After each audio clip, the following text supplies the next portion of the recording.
भुताटकीचं कपाट ही गोष्ट आहे लखनौ शहरातली। राकेशचं शिक्षण लखनौमध्येच पूर्ण झालं होतं आणि तो बँकेमध्ये मॅनेजर सुद्धा होता।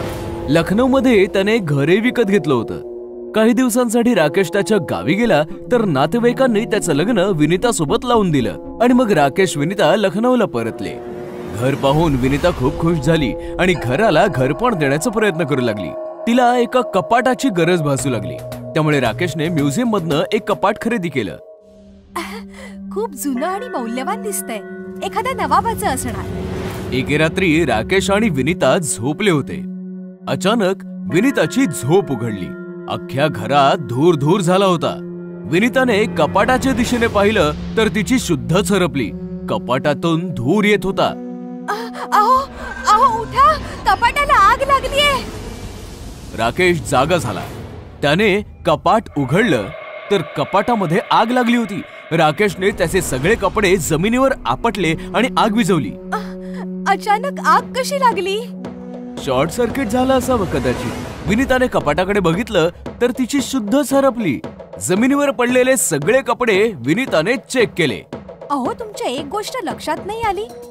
एवढी मोठी आग लागूनही कपाटाला काहीही झालेलं नाहीये। माझे सगळे कपडे तर अगदी नीट आहेत, फक्त तुमच्या कपड्यांना आग लागली। असं का बरं? डोक्याला जास्त त्रास देऊ नकोस, झोप आता। उद्या सकाळी कपाटाची जागा बदलू। विनीता राकेशच्या म्हणण्यानुसार झोपली घरी, पण रात्रभर तिला झोप नाही आली। रात्रभर ती कपाटाकडेच पाहत होती। सकाळी राकेशने चेक केलं, विनीताला जोराचा ताप भरला होता आणि ती शांतपणे झोपली होती। वाटतंय की सुट्टी घेऊन हिला हॉस्पिटलला घेऊन जावं लागेल। दुपारी राकेशचा कॉलेज फ्रेंड विकास आला, म्हणून राकेशने त्याला त्याचं घर दाखवलं। विकासची नजर जेव्हा त्या कपाटावर गेली तेव्हा तो विचारात पडला। हे कपाट कुठेतरी पाहिल्यासारखं वाटतंय। म्युझियम मध्ये पाहिलं असेल, तिकडनं चढलंय। खूपच जुनं आणि मौल्यवान कपाट आहे। नाही यार, हो आठवलं, कॉलेजच्या दिवसांमध्ये तुझ्या नवाबाच्या घरी पेंगेस म्हणून राहत होतास ना, त्याच्याच घरामध्ये होतं हे कपाट। चल, काही पण काय, तिथं तर कपाट पण नव्हतं। अरे काय बोलतोस तू? अरे तुझ्याच रूम मध्ये तर होतं। अरे यार, मी कशाला तुझ्याशी वाद घालतोय? एक नंबरचा विसराळू आहेस। रात्री जेवलेलं सकाळी लक्षात नाही राहत। एके संध्याकाळी विनीता इस्त्री केलेले कपडे कपाटात ठेवायला गेली। जसं तिने कपाटाचा दरवाजा उघडला, एक प्रेत खाली पडलं। विनीता जोराने किंचाळली। राकेश जेव्हा तिकडे पोहोचला, विनीता म्हणाली, कपाटातून प्रेत पडलंय। कुठे प्रेत? विनीताने जमिनीवर पाहिलं, तिकडे काहीच नव्हतं। आता तर पडलं होतं कपाटातून। तुझी तब्येत ठीक नाहीये, भ्रम झाला असेल। विनीता राकेशला बिलगून रडू लागली। मला खूप भीती वाटतेय, मला माझ्या माहेरी जायचंय। राकेशने मान्य केलं आणि तिला घेऊन बस स्टॉपवर आला। विनीता बसमध्ये बसून तिच्या माहेरी निघून गेली आणि मग राकेश घरी आला। विनीताच्या सोबत घराचं घरपण पण गेलं। चला, कपडे बदलून जेवून घेतो मी। राकेश कपडे बदलण्यासाठी बेडरूम मध्ये आला तर तिथलं दृश्य बघून तो चकित झाला। एक स्त्री बिछाण्यावर झोपली होती। कोण आहेस तू? घरात कशी आलीस? ती स्त्री जशी राकेशकडे वळली, घाबरून जोरात राकेश किंचाळला। ती स्त्री भयंकर भूत होती। मी नाही आले, तू मला आणलंयस या कपाटासोबत। म्हणजे विनीता खरं सांगत होती? हो, खरं बोलत होती ती, अगदी खरं। कोण आहेस तू?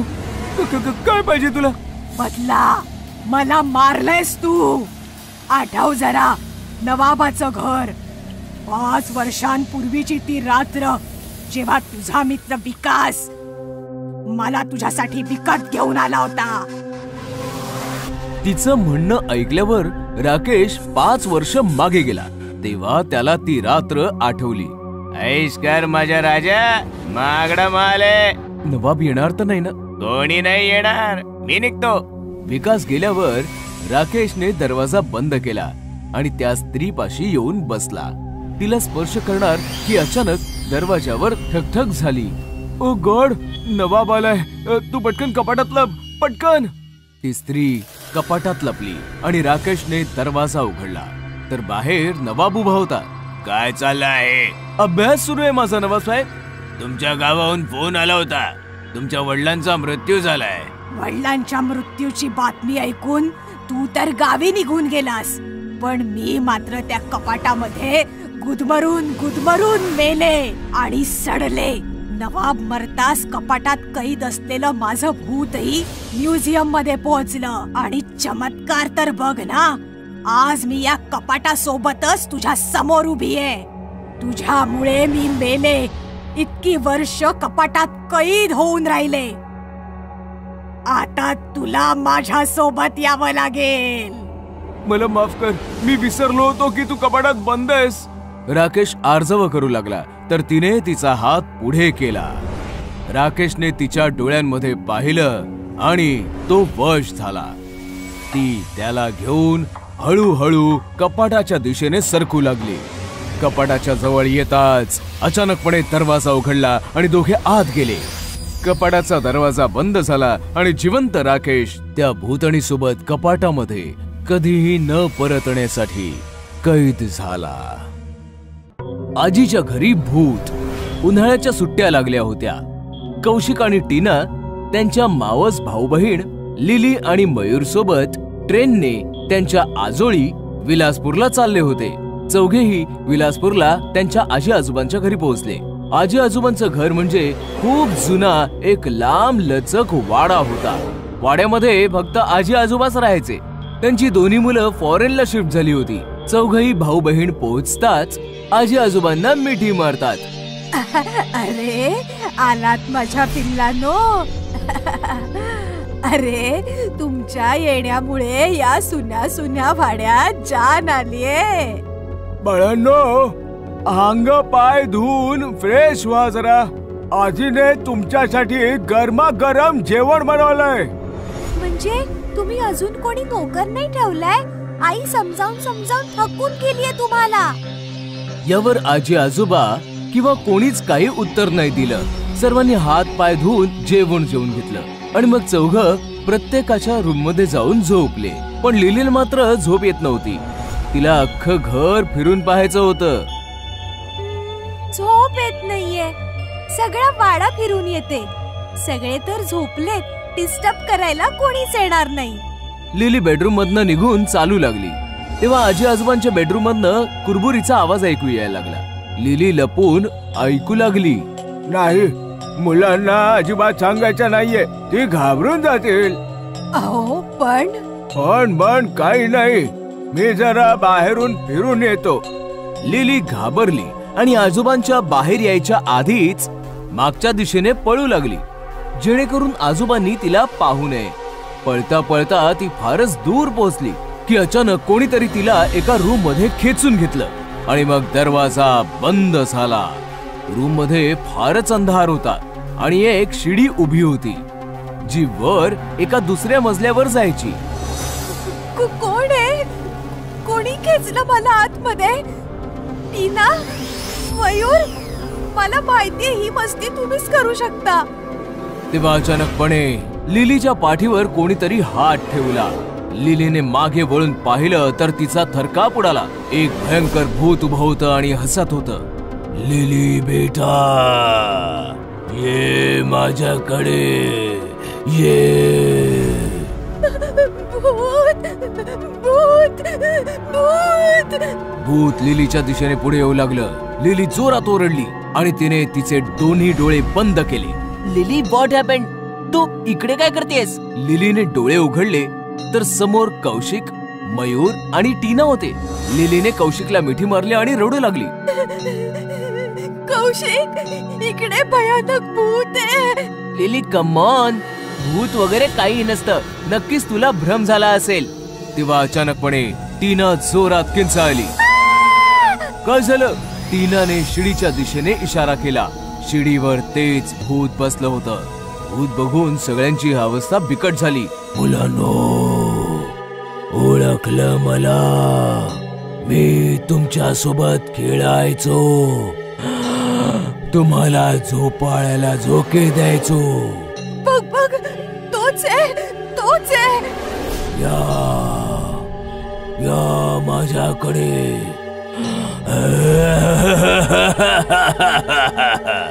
मुलं घाबरली आणि किंचाळू लागली. आजी. आजी. आजीचं नाव ऐकताच भूताला राग आला आणि मुलांच्या दिशेने चालू लागला. मुलं दरवाजापाशी गेली तर दरवाजा आपोआप बंद झाला.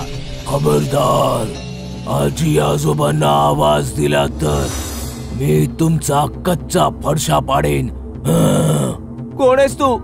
का मला त्रास देतोयस? भूत मुलांच्या जवळ आलं आणि त्याने कौशिकला उचलून हवेमध्ये फेकून दिलं. कौशिक जोराचा जमिनीवर आपटला. ओ गॉड, लागलं रे. मग भूताने प्रत्येकाला हवेमध्ये उचलून फेकून दिलं. चौघही जोर जोरात ओरडू लागले. भूत जोर जोरात हसू लागलं की तेवढ्यात अचानक शिडीवरून खाली उतरून आजी आजोबा आले. आजोबांच्या हातामध्ये छडी होती. आजी आजोबांना पाहिल्यानंतर लहान मुलांच्या जीवामध्ये जीव आला आणि भूत आजोबांची छडी पाहून घाबरून गेलं. भूत पळून जाईल याच्या आधीच आजोबांनी त्यांच्या छडीने भूताला मारायला सुरुवात केली.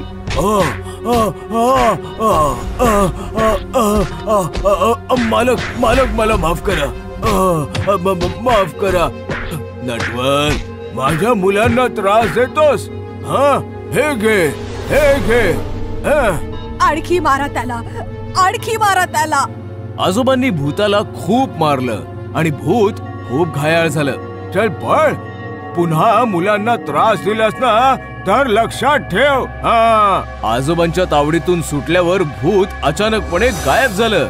बाळांनो, तुम्ही ठीक तर आहात ना? आम्ही ठीक आहोत आजी, पण हे कोण होतं? आजीने आजोबांकडे पाहिलं. सांग त्यांना, आता सांगितल्याशिवाय गत्यंतर नाही. आधी आम्ही तुम्हाला नाही सांगितलं कारण तुम्ही घाबरला असतात. ते भूत आमच्या जुन्या नोकराचं नटवरच आहे, जो 20 वर्षांपूर्वीच मेला होता. काय? हे नाव तर पहिल्यांदाच ऐकतोय. हो, तेव्हा तुम्ही सगळे खूप लहान होतात. तेव्हा ना नटवरच तुमची देखभाल करायचा. पण एक दिवस त्याचा मृत्यू झाला आणि त्यानंतर आम्ही ठरवलं की आम्ही पुन्हा इथे नोकर ठेवणार नाही. नटवर कसा मेला हे फक्त आम्हा दोघांना माहितीये. कसा मेला होता तो? एका रात्रीची गोष्ट आहे. नटवर रात्री घरात चोरी करून पळून चालला होता.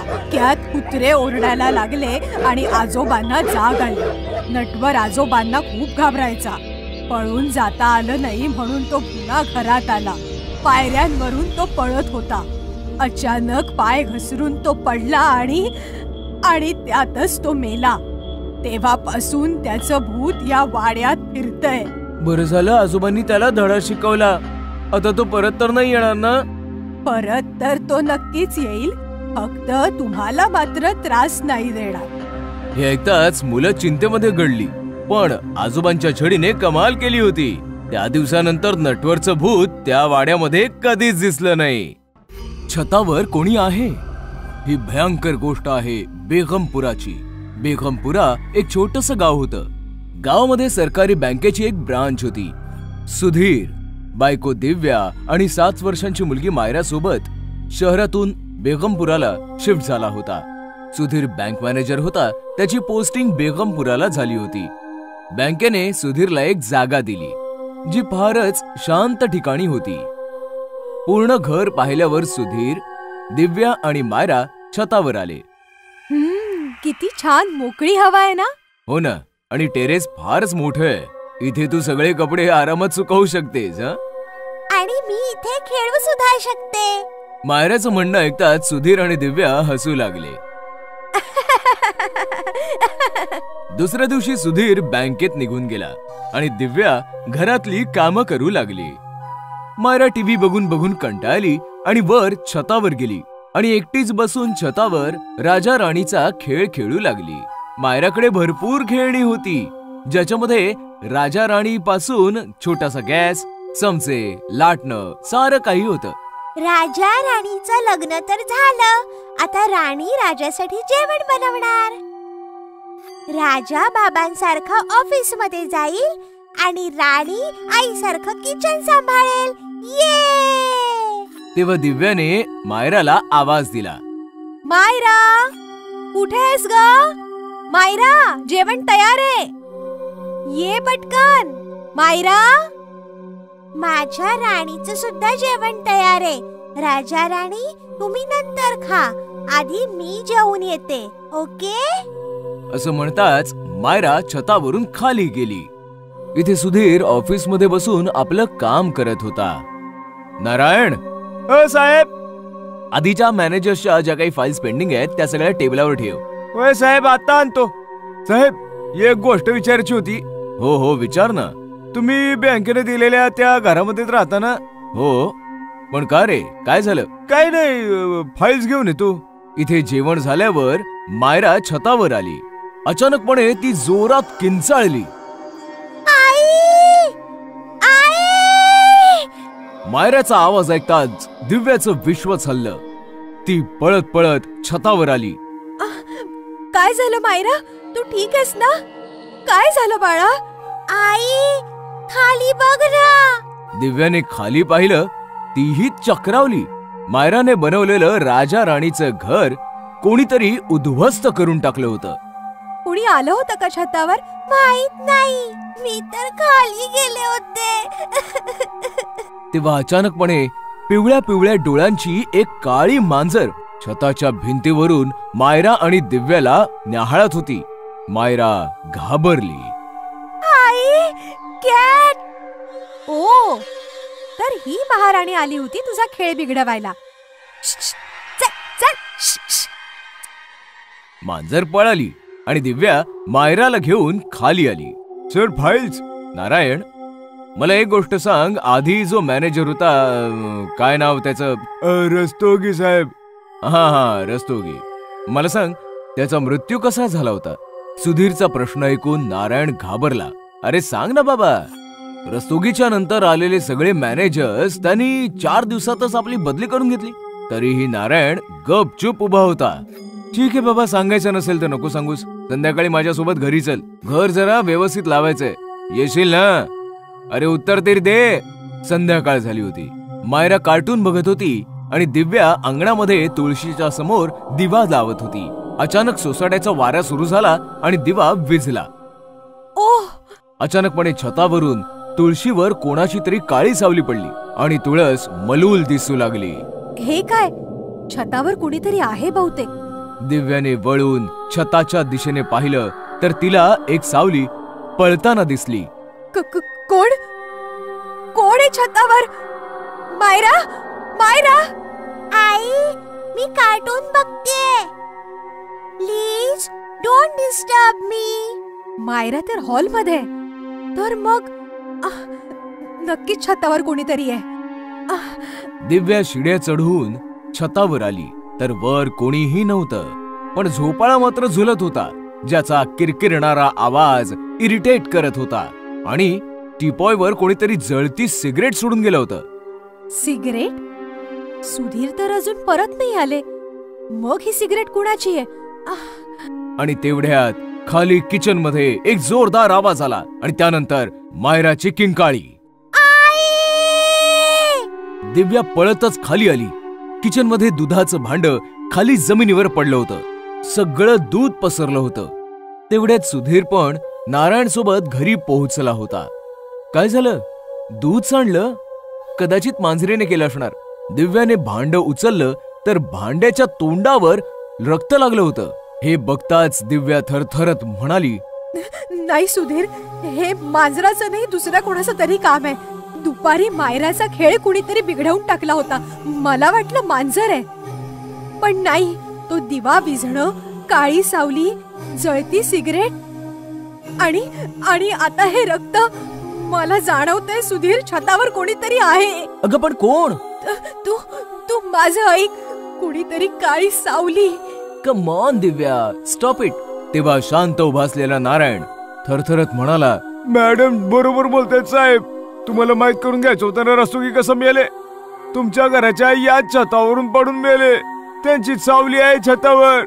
त्यांच्याच मुळे आज पातूर इथं कोणताही मॅनेजर टिकू नाही शकलाय. मला तोंड उघडायला अलाउड नाहीये, तरी पण सांगतो, निघून जा साहेब. काय नारायण, आता तू पण सुरू झालास? बरं मला सांग, रस्तोगी छतावरून खाली कसा पडला? पक्का बेवडा होतो साहेब. बायको सोडून निघून गेली होती. एकटाच घरात राहायचा आणि बायकोच्या आठवणीमध्ये छतावर येऊन रोज पित राहायचा. अचानक बॅलन्स बिघडला आणि खाली पडून मेला साहेब. बंद करी बकवास. आता तू निघ, मी सगळं सामान घेईन.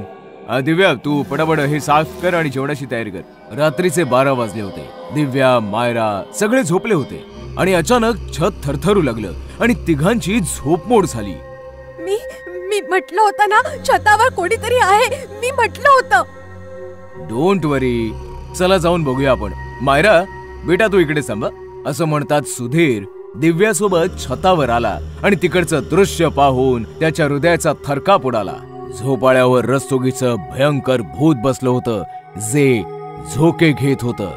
झोपाळ्याचा तो किरकिरणारा आवाज शांतता भंग करत होता आणि अचानकपणे तो झोपाळा थांबला. तुम्ही लोक अजून इकडे जात? निघून जा माझ्या घरातून. रस्तोगी, का सगळ्यांना त्रास देतोयस तू? मी पुन्हा नाही बोलणार. उद्या सकाळपर्यंतची वेळ आहे. निघून जा, नाहीतर तुझी मुलगी माझ्यासोबत झोपाळा झुलत असेल. सुधीर चल प्लीज, इथून चल. हताश सुधीर दिव्यासोबत खाली आला. रात्रभर दोघेही पॅकिंग करत बसले आणि सकाळ होताच दोघेही मायरा सोबत ते घर सोडून निघाले. टिकटॉक वाली चेटकीण. मुंबईमधल्या SKS कॉलेजमध्ये रवी इंजिनिअरिंग शिकत होता. रवीचे सगळे मित्र टिकटॉक वापरत होते, म्हणून त्यांना बघून रवीने पण टिकटॉकवर अकाउंट बनवलं. रवी खूप दिवसांपासून टिकटॉक बनवत होता, पण त्याचे फॉलोअर्स वाढतच नव्हते. एक दिवशी रवी कॉलेजमधून घरी परतला आणि त्याने त्याचा फोन चेक केला. मग तेव्हा त्याला टिकटॉकवर एक नवीन व्हिडिओ चॅलेंज मिळाला.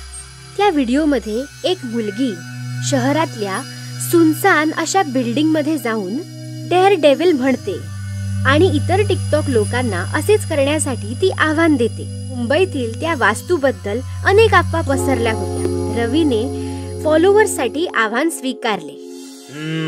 हा करेक्ट चान्स आहे फॉलोअर्स वाढवण्यासाठीचा.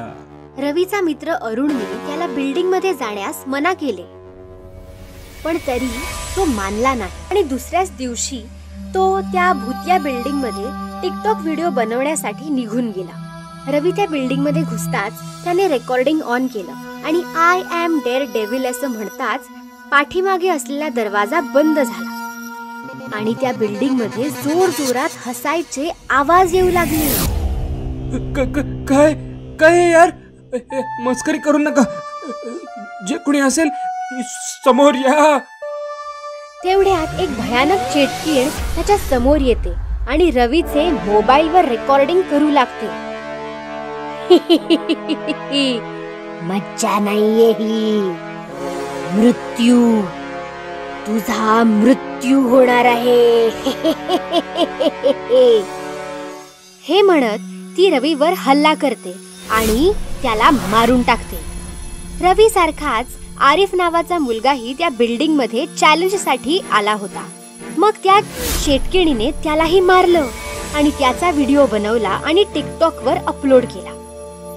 रोज रोज होणाऱ्या मृत्यूंमुळे लोक घाबरली आणि त्यांनी टिकटॉक चालवणंच बंद करून टाकलं. आणि जर चुकूनही कोणी त्या चेटकिणीचा टिकटॉक व्हिडिओ पाहिला तर मग तो हिप्नोटाइज होऊन जातो आणि मग त्या भुताटकी बिल्डिंग मध्ये जातो आणि मग ती टिकटॉक वाली चेटकीण त्यांना क्रूरपणे मारून टाकायची. टिकटॉक वाल्या चेटकिणीची खबर संपूर्ण शहरात पसरली. एक दिवशी अरुण त्याच्या काकांना रवी बद्दल सांगतो. मुलांना 10 वेळा सांगितलं ती बिल्डिंग झपाटलेली आहे, त्यापासून दूर राहा, पण आजकालची मुलं आणि मग पश्चाताप करतात. नाही काका, मला काहीतरी वेगळं वाटतंय. जर त्या बिल्डिंग मध्ये चेटकीण आहे तर ती त्या चॅलेंज वाल्या मुलीला का पकडत नाही? तू बरोबर बोलतोयस, पण याचं खरं उत्तर तर ती मुलगीच देऊ शकते. मग सगळे मिळून पोलीस स्टेशनला जातात आणि आव्हान देणाऱ्या मुलीची चौकशी करतात. काही वेळ फाईल्स पाहिल्यानंतर काही महिन्यांपूर्वीच हा अहवाल दाखल झाला होता. तिचे नाव श्रुती आहे आणि ती 2 महिन्यांपासून बेपत्ता आहे. मग तिने हा व्हिडिओ कसा आणि का बनवला हे प्रकरण काहीसं गंभीर वाटतंय. मग पोलीस त्या बिल्डिंगची तपासणी करायला जातात, पण तिथे त्यांना काहीच मिळत नाही. सर, ती चेटकीण टिकटॉक व्हिडिओ बनवणाऱ्यांनाच मारते, त्यामुळे कदाचित टिकटॉक केल्यावरच समोर येईल. मग अरुण रेकॉर्डिंग चालू करून म्हणतो, आय एम डेअर डेव्हिल, आणि ते म्हणताच ती चेटकीण सगळ्यांसमोर येते. अरे वा, आज मरण्यासाठी पूर्ण वरात आली आहे. ठीक आहे, मी तुमची पाठवणी पण एकदम चांगल्या रीतीने करीन. आणि मग ती चेटकीण अरुणवर वाट, ज्याच्यामुळे चेटकीण तडफडू लागते. सांग, का मारतेस लोकांना? सांग, नाहीतर तुला तावीज घालून आत्ता जाळून टाकेन. माझ्या मृत्यूचा बदला. मी टिकटॉकवर खूप प्रसिद्ध होते आणि त्यामुळे माझ्या मित्रांना माझा हेवा वाटायचा. एक दिवशी माझ्या एका मित्राने मला टिकटॉक व्हिडिओ बनवण्यासाठी या बिल्डिंग मध्ये आणलं आणि मारून टाकलं. या टिकटॉक मुळे माझा मृत्यू झाला आहे. म्हणूनच मी सगळ्या टिकटॉक वापरणाऱ्यांना नाही मारून टाकत तोपर्यंत माझ्या आत्म्याला शांतता नाही मिळणार. असं म्हणत ती चेटकीण ते तावीज तोडून फेकून देते आणि मग त्या पोलीस इन्स्पेक्टरला पकडून हवेत उडवून टाकते. ती चेटकीण इन्स्पेक्टरला मारणारच असते तेव्हा, थांब मुली, त्यांना सोड. यात त्यांचा काही दोष नाही. सोड त्यांना. तिच्या आई वडिलांना पाहून चेटकीण शांत होऊन जाते आणि रडायला लागते. मी इन्स्पेक्टर आहे. मी तुला न्याय मिळवून देईन. फक्त तू लोकांना मारणं बंद कर. कुणा एकाच्या चुकीची शिक्षा सगळ्यांना देणं चांगलं नाही. मग पोलीस श्रुतीच्या मित्राला अटक करतात आणि फाशीची शिक्षा देतात आणि श्रुतीचा आत्मा मुक्त होतो. नवरी बनली डायन पार्ट 2. गोष्ट आहे अमेठीची. मालती तिचा जवान मुलगा रघु सोबत राहायची. मालती विधवा होती आणि तिने एकटीनेच रघुचं पालन पोषण केलं होतं. तरी पण रघुला मालती आवडत नव्हती. याच गोष्टीमुळे मालती दिवस रात्र दुखी असायची. कुठे चाललायस रघु? मी कुठे जाईन, तुला त्याचं काय? तू तुझ्या लिमिट मध्ये राहा. खर तर मालती रघुची खरी आई नव्हती, ती सावत्र आई होती. रघु 5 वर्षांचा होता तेव्हा त्याची आई वारली आणि त्याच्या बेवड्या बापाने मालतीशी लग्न करून तिला घरी आणलं. पती बेवडा होता, पैशांची चणचण होती, म्हणूनच सुरुवातीला मालतीने रघुचं फार पालन पोषण नाही केलं. याच गोष्टीचा फायदा उचलून रघुच्या आत्याने रघुचे कान भरले. रघु बाळा, खीर आणलीये, चल खाऊन घे. आई आई ग, माझा पोरगा किती वाळून गेलाय. सावत्र आई नक्कीच जेवायला देत नसणार. काय करणार, सावत्र आया असतातच तशामुळे. पिक्चर मध्ये बघितलंय ना, सांभाळून राहा त्या जखिणीपासनं. आत्या सतत विष कालवत राहिली आणि काही दिवसातच रघुला मालतीचा तिरस्कार वाटू लागला. कमकुवत बेवड्या बापाचं एकदा निधन झालं आणि रघु मालतीपासनं खूप दुरावला. पण मालतीचं रघुवर तिच्या जीवापाड प्रेम होतं. तिने चहाचं दुकान उघडून रघुचं पूर्ण पालन पोषण केलं. हळूहळू परिस्थिती बदलली, पण रघु मात्र काही बदलला नाही. तो मालतीचा तिरस्कारच करू लागला. याच आठवणी आठवून मालती रडत होती आणि तेवढ्यात रघुचा फोन आला. मालती फोनवर रघु सोबत बोलली तर ती हैराण झाली, कारण की रघु कोण्या मुलीसोबत लग्न करून आला होता. तेव्हा रघुची आत्या आली. अगं मालती, आपला रघु बायकोला घेऊन येतोय. नुसती बघत उभी काय राहिलीस? नव्या नवरीच्या स्वागताची तयारी कर. मालतीने काही न सांगता पटापट सगळ्या तयारी केल्या. दरवाजाच्या मधोमध तांदळाने भरलेलं एक मापटं ठेवलं. गृहप्रवेशाच्या सर्व तयाऱ्या झाल्या. अर्ध्या तासानंतर रघु त्याची बायको घेऊन आला. बायको खूपच सुंदर होती. बाळा, हे मापटं ठेवलंय ते उलाट आणि आत ये. आत्या आणि रघु गप्पा मारण्यात दंग होते, तर मालती मुलीचा गृहप्रवेश करण्यात. नवरीने तिचा उजवा पाय उचलून मापट्याच्या दिशेने वळवला, तर तिचा पाय बघून मालतीचं डोकं चक्रावलं. तिचा पाय अगदी उलटा होता. विवाहितेने उलट्या पावलांनी तांदळाचं मापटं उलटलं आणि मालतीकडे पाहून फार विचित्रपणे हसली. मालती घाबरली आणि घाबरून स्वतःच्या रूम मध्ये गेली. रघुला कळलंच नाही की मालतीला अचानकपणे असं काय झालं. मी म्हटलं होतं ना तुला, या हडळीला तुझ्या लग्नामुळे आनंद झाला नसणार. बिचाऱ्या नव्या नवरीचं स्वागत पण नीट नाही केलं. काही हरकत नाही, मी आहे ना, मी सगळी तयारी केलेली आहे. चल बाळा, तुझ्या खोलीत चल. आत्या नवरीला घेऊन निघाली आणि रघु तिथेच उभ्या उभ्या मालतीच्या रूम कडे रागाने पाहू लागला. अर्धी रात्र उलटली होती. मालती तिच्या रूम मध्ये फार टेन्शन मध्ये होती आणि तेवढ्यात आत्या तिकडे आली. अगे स्वार्थी बाई, नव्या नवरीला तिथेच सोडून पळून आलीस तू? त्या मुलीशी लग्न करून रघुने चांगलं नाही केलं. ती मुलगी नाही, हडळ आहे ती. आता तर तू हेच म्हणणार, तुझा प्लॅन फसलाय ना आता.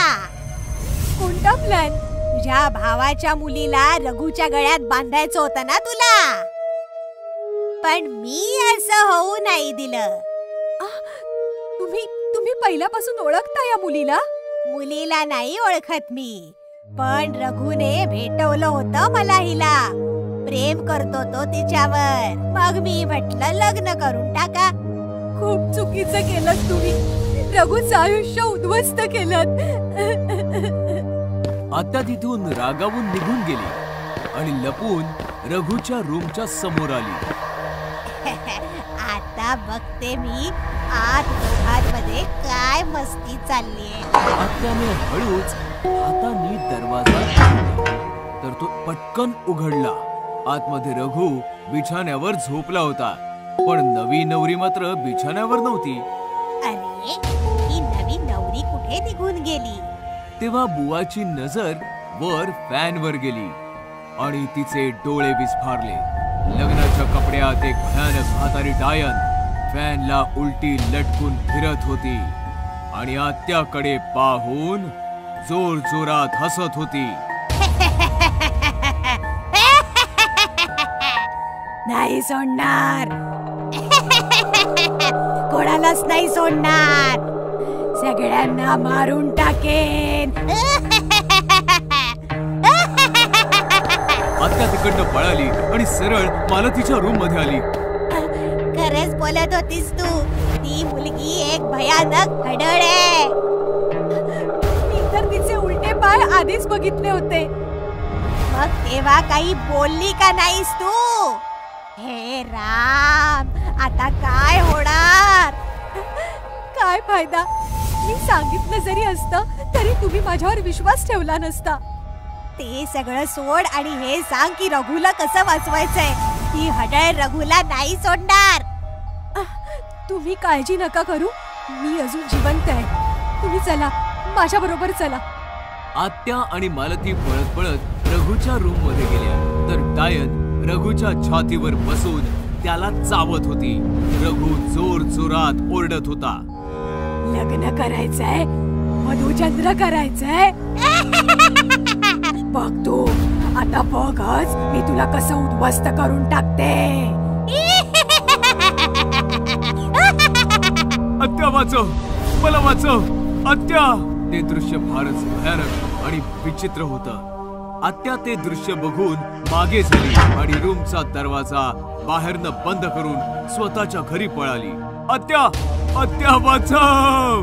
तुझी आत्या तर पळून गेली रघु, पण तुझी आई आहे. घाबरू नकोस रघु. डायननं रघुला सोडलं आणि ती उलट्या पावलांनी चालत मालतीच्या दिशेने वळाली. आई सांभाळ, ती तुझ्या दिशेने येते. रघुच्या तोंडून पहिल्यांदा आई शब्द ऐकून मालतीमध्ये जणू 10 हत्तींचं बळ आणि खूप सारी ताकद आली. डायनने तिच्यावर उडी मारली आणि मालतीने फार बहादुरीने तिला चकमा दिला आणि स्वतःला वाचवलं. आणि पटकन डायनचे पाय पकडून तिला उलट लटकवलं. डायन तडफडू लागली, जोर जोरात किंचाळू लागली. सोडा मला, मारून टाकीन सगळ्यांना. सोडा. रघु पळून जा. रघु सुरी घेऊन ये रघु. नाही आई, मी तुला सोडून कुठेच नाही जाणार. नाही बाळा, पळून जा. मी हिला आता आणखी नाही सांभाळू शकत. हडळीची ताकद तिच्या पायांमध्ये असते. मला हिचे पाय कापून टाकायचे. हे ऐकताच डायन अजून जोरात किंचाळली. पाय कापू नकोस, पाय नको कापूस माझे, पाय नको कापूस. रघुला समजलं आणि आत्याने बाहेरून बंद केलेला दरवाजा आतून तोडून एक सुरी घेऊन आला. रघुने पटकन डायनचे दोन्ही पाय कापले. डायन कोण्या जनावरासारखी जोरात किंचाळली आणि शांत झाली. डायन मेली होती. मालतीने पटकन डायनचं शरीर जमिनीवर सोडलं. रघुने पटकन त्याच्या आईला मिठी मारली आणि माय लेक हमसून रडू लागली.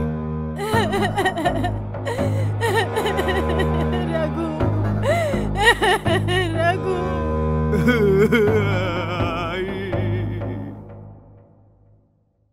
बऱ्याच वर्षांपूर्वी एक गाव होतं. त्या गावात फारच कमी मुली होत्या आणि ह्याच कारणामुळे त्या गावातील बऱ्याच मुलांची लग्न होऊ शकत नव्हती आणि ते सर्व ब्रह्मचारी होते. एका दिवशी त्या गावातील एका मुलाने मंगलने निश्चित केलं की तो दुसऱ्या गावात जाईल आणि तिथल्या एखाद्या मुलीला पसंत करून तिच्याशी लग्न करेल. आई, मी दुसऱ्या गावातून तुझ्यासाठी एक सुंदर अशी सून घेऊन येईन. मंगल दुसऱ्या गावाकडे निघाला खरा आणि चालता चालता तो एका घनदाट जंगलामध्ये पोहोचला. जर मी चांगल्या रस्त्याने गेलो तर मला दुसऱ्या गावात पोहोचेपर्यंत किमान 2 दिवस लागतील आणि मी जंगलाच्या रस्त्याने गेलो तर मी दुसऱ्या गावामध्ये एकाच दिवसामध्ये पोहोचेन. हा विचार करून त्याने जंगलाचा रस्ता धरला. मी त्या गावातल्या सर्वात सुंदर मुलीशी विवाह करेन. तो असा विचार करून चाललाच होता की त्याच्या समोर अचानकपणे एक सुंदर अशी मुलगी धावत पळत आली. मला वाचवा, ते लोक मला मारून टाकतील. कोण आहेस तू? माझं नाव मंजू आहे, मला वाचवा. तू काळजी करू नकोस, चल माझ्यासोबत. मंगलने मंजूला सोबत घेतलं आणि तिथे झाडाच्या मागे लपला. काही माणसं तिथे आली आणि बराच वेळ शोधल्यानंतर ती तिथनं निघून गेली. थँक्यू, तुम्ही माझा जीव वाचवलात. त्यांनी मला शहरातून उचलून आणलं होतं आणि मला जाळून माझा त्यांना बळी द्यायचा होता. तू काळजी करू नकोस, ये ना, मी तुला तुझ्या घरी सोडतो. पण माझ्या घरी कोणीही नाहीये. पण तुमचं नाव काय आहे? माझं नाव मंगल आहे आणि मी जवळच्याच एका गावात लग्नासाठी मुलगी शोधायला चाललोय. आणि मग मंगलने थोडा विचार केला आणि मग म्हणाला, काय तू माझ्याशी लग्न करायला तयार आहेस? तुम्ही माणूस म्हणून खूप चांगले आहात, म्हणूनच मी तुमच्याशी लग्न करायला तयार आहे.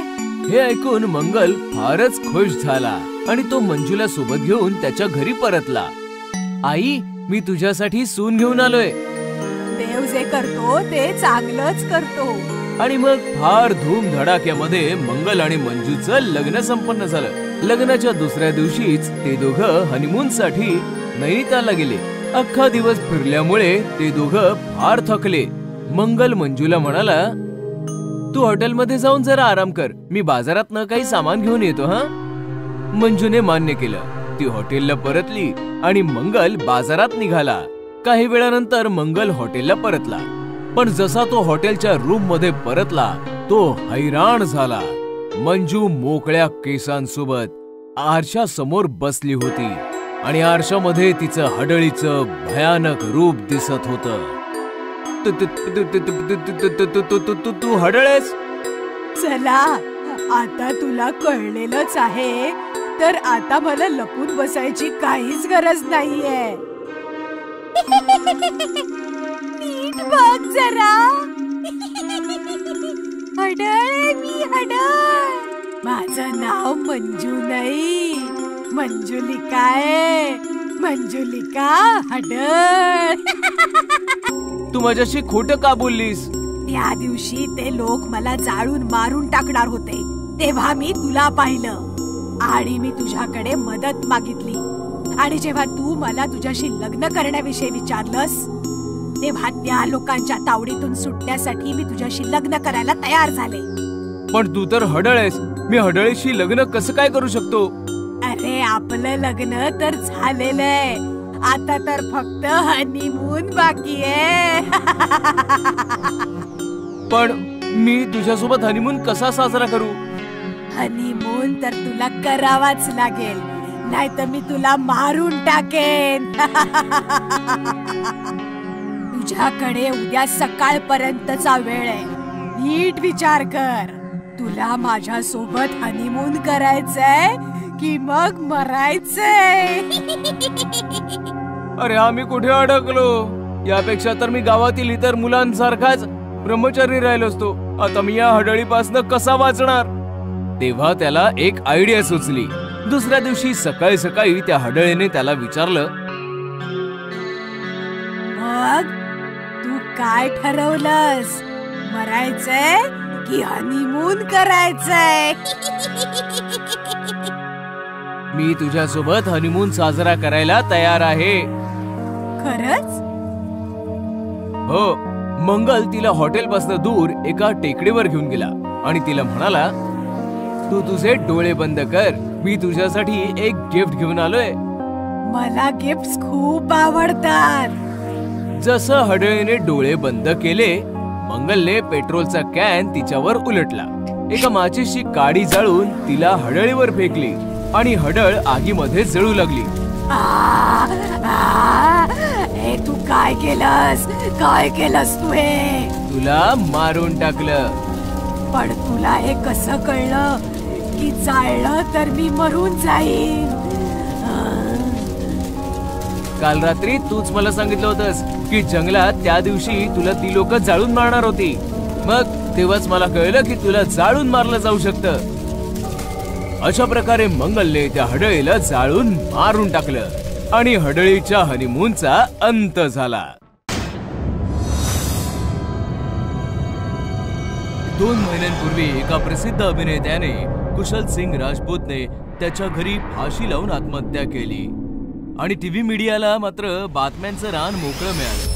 सकाळ संध्याकाळ रात्रंदिवस फक्त हीच एक बातमी टीव्हीवर सुरू आणि नवनवीन अँकर्स पण प्राईम टाइम वर झळकू लागल्या. अशीच एक अँकर होती. नाव होतं जिया. खूपच पॅशनेट अँकर. जवळपास 2 महिन्यांपासून ह्याच न्यूजवर काम करत होती. अखेर का केली कुशल सिंगनी आत्महत्या? का पडला कुशल सिंग ड्रग्जला बळी? की मिळाला त्याला प्रेमात धोका? हे फक्त आम्ही तुम्हाला सांगू शकतो. मग रहा आमच्या सोबत. मी आहे तुमची होस्ट जिया शर्मा. अचानकपणे स्टुडिओ मध्ये शॉर्ट सर्किट होतं. लाईट जातात आणि शूटिंग पूर्णपणे थांबतं. What the hell? अरे लाईव्ह शो आहे बाबा. हॅलो, मी काहीतरी विचारतेय. सॉरी मॅडम, पूर्ण सिस्टम जळलीये. हे असं अचानक कसं काय झालं काय माहित नाही, पण आता लाईव्ह जाणं शक्य नाहीये. व्हॉट? डोंट वरी जिया, आज आराम कर. उद्या ये, आपण रेडी राहू. हे ऐकताच हताश जिया लिफ्ट पर्यंत येते. तर लिफ्ट मॅन म्हणतो, सॉरी मॅडम, लिफ्ट पण चालत नाही. असं म्हणून तोही निघून जातो. चालत कशी नाही? मी पण पाहते ना. असं म्हणताच जिया लिफ्टचं बटन दाबते आणि लिफ्ट उघडते. बघितलं ना, चालू आहे. सगळे कामचोर आहे तिकडे. जिया लिफ्ट मध्ये तर येते, पण ती लिफ्ट तिला कुठे घेऊन जाणार आहे हे तिलाच माहित नव्हतं. खाली गेल्यानंतर जियाला लक्षात येतं की एक माणूस सतत लिफ्टची बटणं दाबतोय. हे बघताच जिया हैराण होते की हा माणूस लिफ्टच्या आतमध्ये अचानक कसा आला. हॅलो, हे काय करतोस तू? आणि आत कसा आलास? तुम्ही लोकांनी मला इकडे कैद करून ठेवलंय. मला इकडनं बाहेर पडायचंय. हॅलो, कोण आहेस तू? तो माणूस मागे वळून पाहतो तर जियाचे डोळेच पांढरे होतात. तो माणूस होता प्रसिद्ध अभिनेता कुशल सिंग राजपूत. जिया जोरात किंचाळते. त्यानंतर हळूहळू डोळे उघडते आणि घाबरलेल्या नजरांनी पाहते तर लिफ्ट उघडी होती. लिफ्ट मध्ये कोणीच नव्हतं आणि जिया अंडरग्राऊंडला पोहोचली होती. ओहो, मी पण ना, मला लवकरच सायकियाट्रिस्ट कडे जायला लागणार आहे बहुतेक. असं म्हणताच जिया स्वतःच्या कार मध्ये तर बसते, पण बाजूच्या सीटवर नजर गेल्यावर ती प्रचंड घाबरते. शेजारच्या सीटवर बसलं होतं कुशल सिंगचं भयानक भूत. तू तर मेलास ना? मी मेलो आहे जगासाठी, पण तुम्ही मीडियावाले कोणाला सुखाने मरू तर द्याल का? मी 2 महिन्यांपासून कैद आहे तुमच्या स्टुडिओमध्ये. आज बाहेर पडू शकलोय मी. चल, मला जिम मध्ये घेऊन जा. 2 महिन्यांपासून जिमला नाही गेलोय. Security, security! कोणी नाहीये इकडे आणि मी कोणाला दिसूही शकत नाही. मग तर तू माझा भ्रम आहेस नक्कीच. एवढी पण घाई योग्य नाही. आधी मला जिम मध्ये घेऊन चल. चल. जिया कशी बशी तिची गाडी स्टार्ट करते आणि तिकडनं निघते. गाडी जिमच्या समोर उभी राहते, पण गाडीमध्ये कोणीच नव्हतं. ओ गॉड, हा तर माझा भ्रमच आहे. असं म्हणून जिया निघण्यासाठी गाडी स्टार्ट करणारच होती की तेवढ्यातच अमानवीय शक्तीने तिला वश केलं. जिया गाडीतनं खाली उतरते आणि जिमच्या बंद फाटकाच्या समोर उभी होते. फाटक आपल्या आपणच उघडतं आणि जिया आतमध्ये जाते. आतमध्ये जिया पाहते की शेकडो भूत एक्सरसाइज करतायत आणि कुशल सिंग देखील एक्सरसाइज करत आहे. काही वेळ जिया हे दृश्य पाहते खरी, पण जशी ती शुद्धीवर येते हे दृश्य पाहून ती वेडी होते. तिथे तिथे पळत पळत ती ओरडू लागते. Help, help! कुणी आहे का? वाचवा, वाचवा! पळता पळता ती गेटच्या दिशेने येते. गेट उघडण्याचा प्रयत्न करते, पण गेट उघडत नाही.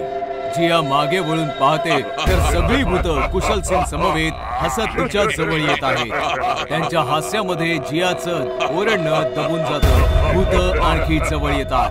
जिया गेटला चिकटून उभी आहे आणि भयंकर भूतं तिच्या इतक्या जवळ येतात तर पाहते की ती एका फ्लॅटच्या बेडवर झोपलेली आहे आणि कुशल सिंग कानांमध्ये हेडफोन टाकून म्युझिक एन्जॉय करत आहे. मी इथे कशी? हा तर तुझा बेड आहे ना? हो, हा माझा फ्लॅट आहे आणि मी तुला इकडे घेऊन आलो आहे. मी आधी पण इकडे आले. माहितीये, पूर्ण मीडिया टीम घेऊन आली होतीस माझ्या मेल्याच्या नंतर. तू मला इथे का घेऊन आलास? काही सांगायला आणि काही समजवायला. जिम मध्ये एवढी सगळी भूतं कोण होती? ते सर्वही अभिनेते होते आणि त्यांनी माझ्यासारखीच आत्महत्या केली होती. कोणी करिअरने फ्रस्ट्रेटेड होता तर कोणी पर्सनल लाईफ मुळे. ते भटकतायत कारण की त्यांच्याकडे कोणीही लक्ष दिलं नाही आणि मी भटकतोय कारण की मीडिया मला सोडत नाहीये. मीडियाच्या कारणामुळे मला मुक्ती मिळत नाहीये. म्हणजे हा माझा भ्रम नाहीये? तू खरंच कुशलचं भूत आहेस? अजूनही विश्वास बसत नाहीये. मीडियावाले तर कुठल्याही गोष्टीवर पटकन विश्वास ठेवतात. उद्या संध्याकाळी तू स्टुडिओ मध्ये येऊ शकतोस का? प्राईम टाइम साठी मला इंटरव्ह्यू देऊ शकतोस? जर तू उद्या आलास ना तर माझं लाईफ बनेल. कुशलचा सुसाईड आणि कुशल शेट्टी भेट, नुसत्या विचारानेच मला वेळ लागलाय. फक्त तू हो म्हटलं पाहिजेस. जियाचं हे बोलणं ऐकून कुशल अगदी वेडा होतो. आतापर्यंत शांतपणे बोलणारा कुशल खूपच आक्रमक होतो. त्याचे डोळे, त्याचं वर्तन पूर्णपणे बदलून जातं. मूर्ख मुली, तुम्ही लोक तुमच्या सवयींपासून कधी नाही सुधारणार. मी आज तुझ्या स्टुडिओ मध्ये शॉर्ट सर्किट केलं. तुला इथपर्यंत घेऊन आलो. हे काय तुला इंटरव्ह्यू देण्यासाठी? तुझं करिअर बनवण्यासाठी नाही. मला मुक्ती पाहिजे. मी फक्त तुला हे समजवायला आलोय. पण कुत्र्याचं शेपूट हे वाकडच असतं हे मला आता कळलंय. आता मी तुला सोडणार नाही. कोणत्याही मीडिया पर्सनला सोडणार नाही. सगळ्यांना मारून टाकेन अगदी क्रूरपणे. जिया घाबरते. कुशल जियाला उचलतो आणि पंख्यावर लटकवलेल्या दोरीला तिला अडकवतो. जिया गयावया करू लागते. नाही, प्लीज प्लीज सोड मला. सॉरी सॉरी, मला जाऊ दे, मला जाऊ दे. आता मी कोणालाही नाही सोडणार. सगळ्यांना संपवून टाकेन. जो जो माझं नाव घेऊन टीव्हीवर ओरडतो त्या सगळ्यांचा मृत्यू होईल. माझ्या हातून मृत्यू. असं म्हणून कुशल रस्सी खेचतो. जिया तडफडून तडफडून मरून जाते. बोरवेल वालं भूत. गोष्ट आहे पुण्याची. रश्मी आणि निखिल पती पत्नी होते. सॉफ्टवेअर कंपनीमध्ये काम करत होते आणि शहराच्या बाहेर भाड्याच्या जागेत राहायचे. तासन तास प्रवास आणि त्यात फ्लॅटचं भाडं. यापेक्षा तर आपण पुण्यातच एखादा नवीन फ्लॅट घेऊया. आपलं सेव्हिंगही बऱ्यापैकी आहे.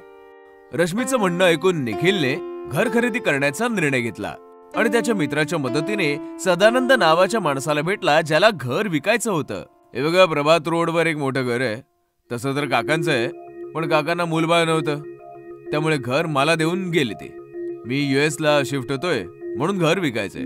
रश्मी आणि निखिलने घर पाहिलं तर त्यांना खूप आवडलं. त्यांनी घर विकत घेतलं आणि सदानंद US ला निघून गेला. काही दिवस गेले. रश्मी आणि निखिल नवीन घरात सेटल झाले होते. त्यांचं डेली रुटीन पण खूप चांगलं चाललं होतं. एके दिवशी रश्मी आणि निखिल झोपले होते की अचानक एका आवाजाने रश्मी जागी झाली. आवाज फार भयानक होता. सदानंद, मी तुला सोडणार नाही. आवाजाने विचलित होऊन रश्मी बेडमधनं उठली आणि चालत चालत एका रूमच्या समोर येऊन थांबली. रूमचं टाळं आपोआप तुटलं. दरवाजा पण आपोआपच उघडला आणि रश्मी रूम मध्ये आली. रूमच्या मधोमध एक फार मोठी बोरवेल होती ज्यातून फार विचित्र आवाज येत होते. अचानकपणे रश्मीच्या पाठीवर कोणीतरी हात ठेवला. रश्मीने मागे वळून पाहिलं तर मागे निखिल उभा होता. रश्मी, अगं इकडे काय करतेस? निखिलचं लक्ष बोरवेलकडे जाताच तो चकित झाला. सदानंदने आपल्याला सांगितलं का नाही की या रूम मध्ये बोरवेल आहे? आपण ही रूम कधी व्यवस्थित नाही पाहिली. रश्मी नॉर्मल होऊन बोलू लागली. बोरवेल आहे तर चांगलंच आहे ना, पाण्याचा त्रास तर नाही होणार आता. दुसऱ्या दिवशी रश्मी निखिल बरोबर जॉबवर तर गेली, पण तिचं वागणं बोलणंच बदललं होतं. लंच ब्रेक मध्ये कोणालाही न सांगता ती गुपचूप घरी आली आणि बोरवेल समोर येऊन उभी राहिली. मला बाहेर काढा. रश्मीने बोरवेलचा स्विच ऑन केला आणि गार्डन मध्ये येऊन झाडांना बोरवेलचं पाणी देऊ लागली. पाण्यामुळे अख्ख्या कॉलनीमध्ये दुर्गंधी पसरली. लोक नाक तोंड बंद करून घराच्या बाहेर पडली आणि दुर्गंध वाढला. लोकांनी नोटीस केलं की रश्मी दुर्गंधीयुक्त पाण्याने गार्डनला भिजवते. लोक ओरडत रश्मीच्या दिशेने आली. अगं हे सडका पाणी आहे, थांब थांब. लोकांचं म्हणणं ऐकताच जोर जोराने रश्मी हसू लागली आणि पाण्याच्या धारेने तिने लोकांना भिजवायला सुरुवात केली. दुर्गंधीयुक्त पाणी शरीरावर पडताच लोक पळाली. संध्याकाळ होताच निखिल घरी आला तेव्हा त्याने पाहिलं गार्डन मधील सगळी झाडं वेली सुकली होती. निखिलला राग आला आणि तो आतमध्ये किचन मध्ये आला तर रश्मी जेवण बनवत होती. काय गरज होती कॉलनीतल्या लोकांसोबत मूर्खपणा करायची? वेडी म्हणतायत तुला. काय गरज काय होती बोरवेल सुरू करायची? जेवण तयार आहे, हात पाय धुवून घे. रश्मीचा आवाज विचित्र होता, जणू कोणी पुरुष बोलतो आहे.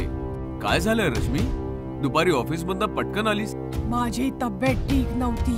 काय झालंय तुझ्या तब्येतीला? का असं बिहेव करतेस तू? मध्यरात्र झाली होती.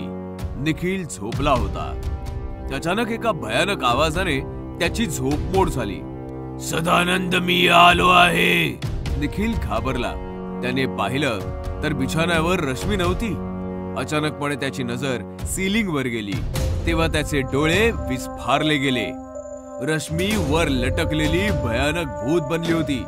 जोर जोरात ओरडत होती.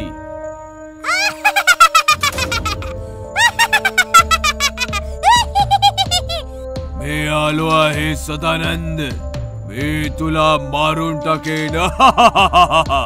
असं म्हणताच रश्मी निखिलच्या छाताडावर बसली आणि तिने निखिलवर हल्ला केला. रश्मी सोड ग, काय झालंय काय तुला? रश्मी निखिलवर वारंवार वार करत होती.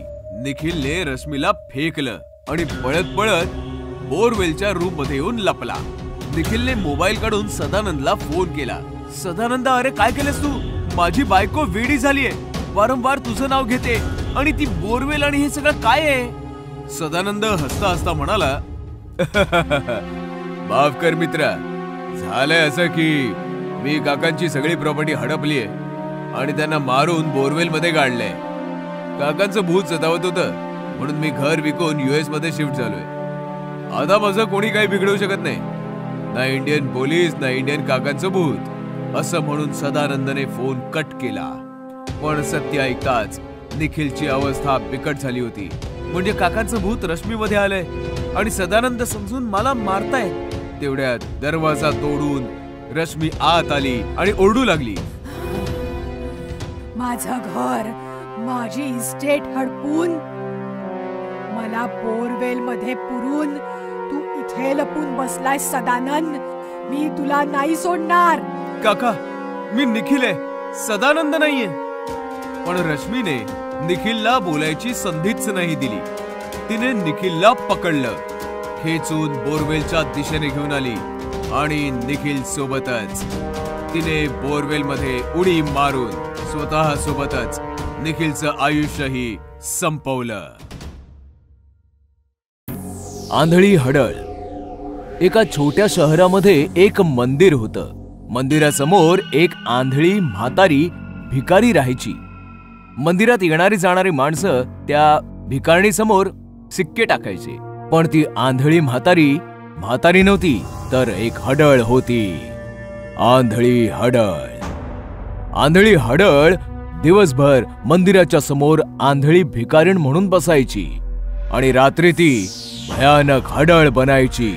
ज्या लोकांनी तिच्या समोर शिक्के टाकलेले असायचे, शिक्क्यांचा वास घेऊन त्या माणसांचा गंध पकडायची आणि त्या वासावरून ती त्यांच्या घरी पोहोचून त्यांना मारून खायची. कोण आहेस तू? हडळे, सुवासिनींच्या बांगड्या तोडते, पुरुषांना कच्च खाऊन टाकते.